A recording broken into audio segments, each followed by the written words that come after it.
Let's start Parashat Noach. In Parashat Noach, we have the story of the Migdal Bavel, Tower of Babel.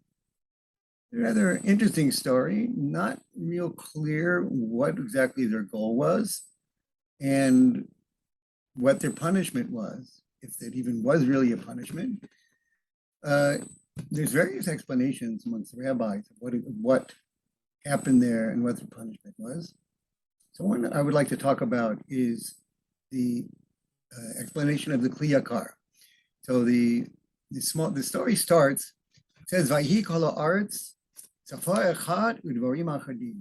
The whole world, the whole land, was one language and a few words. And what did they want? They came to the valley in Shinar, and they found that this would be a place together, and they wanted to build a city and a tower to go up into the heavens. There's various explanations of what the purpose of this tower was. The Kli Yakar says that this is what Chazal and the rabbis in the Gemara were talking about when they said that for the Rishonim, for the wicked, for them to gather is bad for them and it's bad for the world. For them to be spread out is good for them and is good for the world. And for the tzaddikim, for the righteous, just the opposite.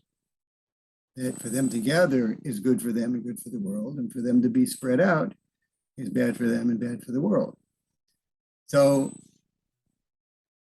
the Kli Yakar is telling us that the key here is that they wanted to make a shame. They wanted to make a name for themselves.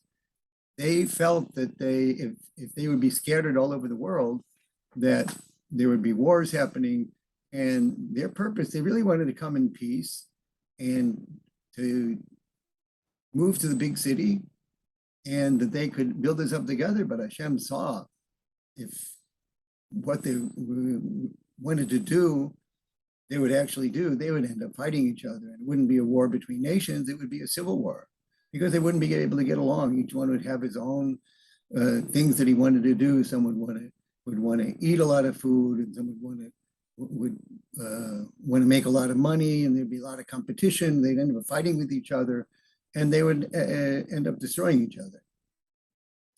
So Hashem saw that for their own good, he spread them out. In order to do that, he created different languages so that they couldn't understand each other, and they had to spread out all over the world. Whereas for the righteous, there's only one good to come together. They all have the same purpose, and that would be what would be good for the righteous would be to gather together. Whereas for the Rishonim, what is better for them and better for the world is to spread them out all over the world. Shalom.